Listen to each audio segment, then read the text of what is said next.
साथियों नमस्कार, जोहार। जीटी रोड लाइव में आपका स्वागत है। मैं हूं अभिषेक सिंह। राज्यसभा का चुनाव अब बहुत दूर नहीं है और अब तो बस नामांकन की जो प्रक्रिया है वो शुरू होने वाली है।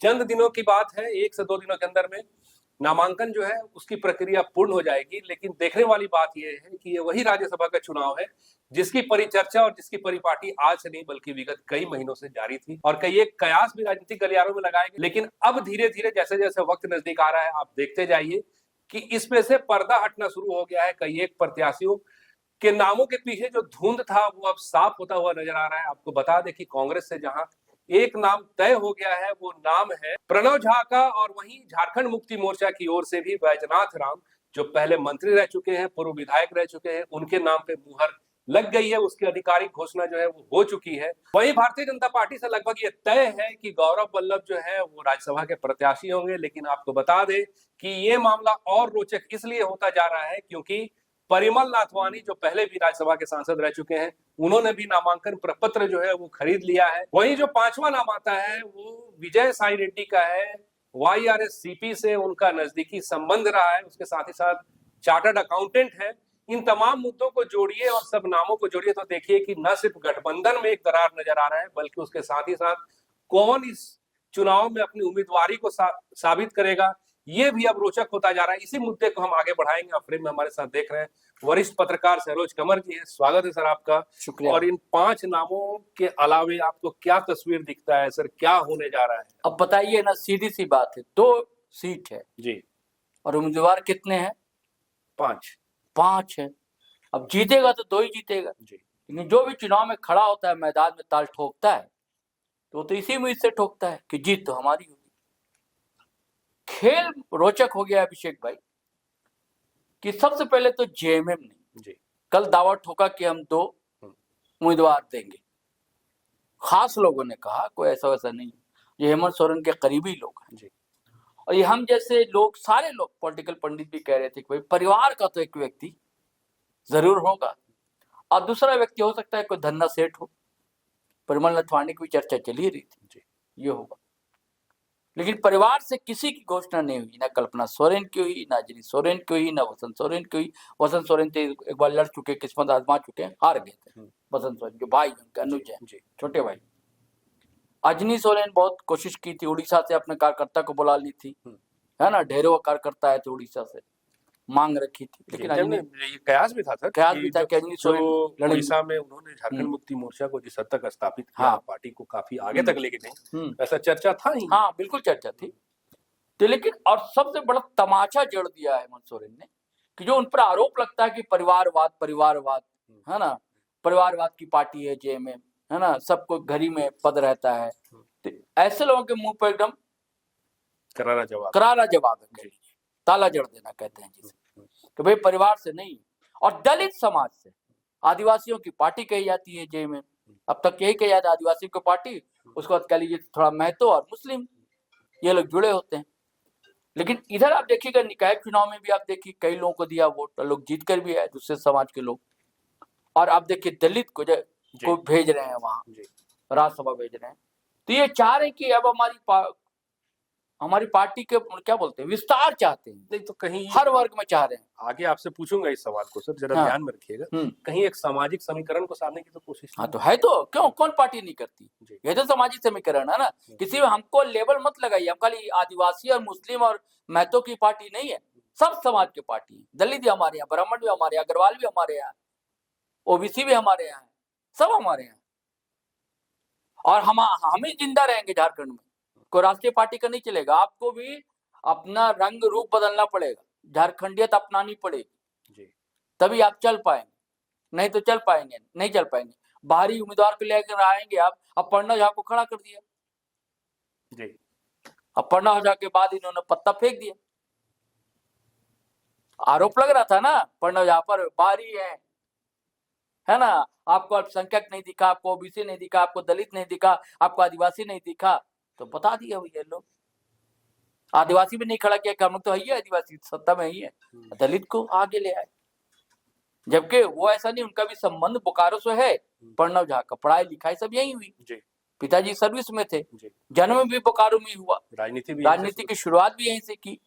और आज नेशनल लेवल पर अच्छी स्थिति में सलाहकार हैं खड़गे साहब के, जो कांग्रेस के अध्यक्ष हैं, बहुत अच्छी स्थिति में। और जो उम्मीद थी कांग्रेस को, है कि नहीं, अब मुझे नहीं लगता है।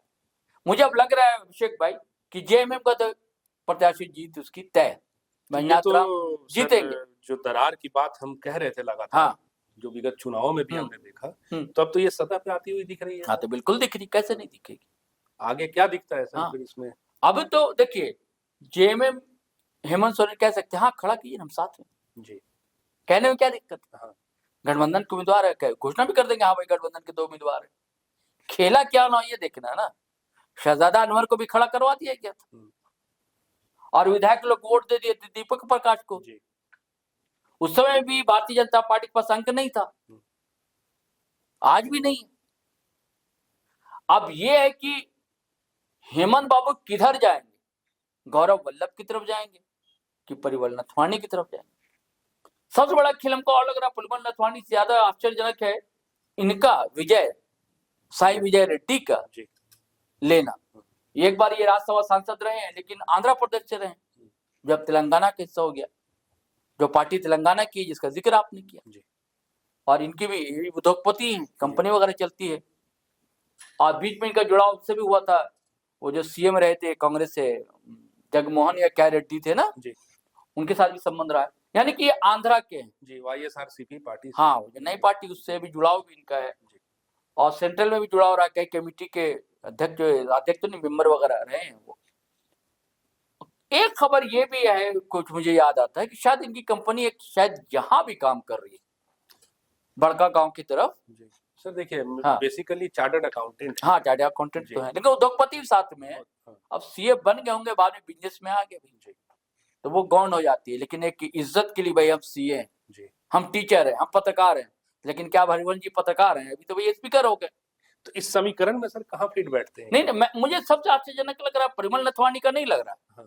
परिमल नथवानी तो चलिए भैया यहाँ से राज्यसभा मेंबर रहे है ना, ये इसका क्या खेल है वही विजय साई रेड्डी कि ये क्यों आए, या किसी का खेल बिगाड़ने के लिए आए कि कुछ लोगों को भैया तुम इधर कर लेना, हम उधर से कुछ हिस्सा लेकर खीर भी पका लेंगे, ये हो सकता है। और गौरव वल्लभ भी बड़े कद्दावर लीडर है।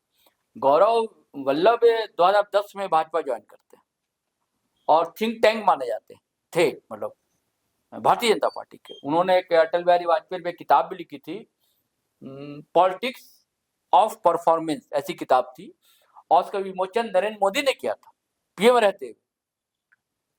अच्छी पैठ है, और बता ना, थिंक टैंक माने जाते थे गौरव वल्लभ। अब फिर बाद में कुछ नाराजगी हुई तो 2018 में वो कांग्रेस में चले आए। कांग्रेस में जमशेदपुर से विधानसभा चुनाव भी लड़ा, हार गए 2024 में। उसके बाद लोकसभा चुनाव लड़ा, उदयपुर से राजस्थान चले गए, वहां से भी हार गए। आपको याद होगा कि 5 ट्रिलियन करके कोई बड़ा विवाद हुआ था, उन्होंने कह दिया था, जो संबित पात्रा ने टीवी चैनल पर, इन्होंने जवाब दिया था, बोला था कितना शून्य होता है बताओ 5 ट्रिलियन में। बड़ा ये वायरल हुआ था, उस समय ये कांग्रेस के प्रवक्ता हुआ करते थे। लेकिन फिर ये 2 जगह जब हार गए तो इनको उम्मीद थी कि राज्यसभा कांग्रेस भेजेगी। सबकी तमन्ना होती है जो पढ़े लिखे हैं, और वो आपको बता रहा हूँ कि वो प्रोफेसर हैं क्या, हाँ वहाँ के प्रोफेसर हैं जमशेदपुर के, गौरव वल्लभ पढ़े लिखे हैं, बड़े सवाल और इकोनॉमिक्स पर बड़ी अच्छी पकड़ है, और प्रधानमंत्री की जो आर्थिक सलाहकार समिति है उसके मेंबर भी। अब सोचिए कितने कद्दावर। तो भारतीय जनता पार्टी तो पूरा प्रयास लगाएगी ना कि इतना कद्दावर है, तर्क जानता है, पढ़ा लिखा है, तो राज्यसभा में ऐसे लोग को जाना चाहिए। जैसे हम लोग चर्चा कर रहे थे कि जेएमएम से जाना चाहिए, तो वह कुणाल सारंगी को जाना चाहिए, पढ़े लिखे हैं, समझदार हैं, हाँ संभावना जताई। अब वो पॉलिटिक्स से हेमंत सोरेन ने तय किया कि बैजनाथ राम जाएंगे, दलित कार्ड खेला है।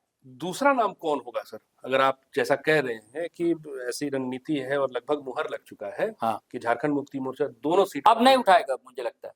अच्छा, अब झारखंड मुक्ति मोर्चा कोई दूसरा नाम को नहीं जाहिर करेगा, बस एक ही कैंडिडेट उनका होगा, क्योंकि भाई सुप्रियोदा ने कह दिया था कि भाई अंतिम मोहर तो हेमंत बाबू ही लगाएंगे। अब घोषणा भी होगी, अब दोबारा घोषणा थोड़ी होगी, घोषणा करना तो आज ही कर देते।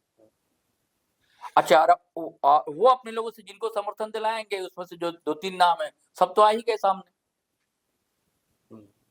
तो आपको मतलब ऐसा लग रहा है कि जो एक इतिहास शहजादा अनवर के साथ दोहराया गया था, हाँ, वो दोहराया जा सकता है इस बिल्कुल बार? पन्ना झा के साथ। जी। मुझे लगता है 2 पर मुझे ज्यादा है कि जो दूसरा और होगा वो तो जीत जाएंगे प्रथम वरीयता में। किया तो गौरव वल्लभ, अगर जितने कयास हम लोग लगाते रहे हैं कि ये ऐसा होगा वैसा होगा, सत्ता बदलेगी ये वो, लेकिन अगर सच में वैसा होने जा रहा है हाँ, तो दूसरा उम्मीदवार भाजपा का गौरव वल्लभ जीत जाएंगे। नहीं सर, एक सवाल हाँ। और उठता है। आपने जैसे बता दिया है कि गौरव वल्लभ भाजपा के हाँ। उम्मीदवार होंगे, हाँ, और इधर से एक नाम की घोषणा हो चुकी है। 24 उनके जी। हैं वोट। अब परिमल नाथवानी को भी तो जरूरत होगी मैं सर। यही तो मैं बता रहा हूँ आपको कि अगर जैसे हम लोग कयास लगाते हैं कि ये हमेशा चर्चा होती है कि माइनस बीजेपी और माइनस कांग्रेस जी।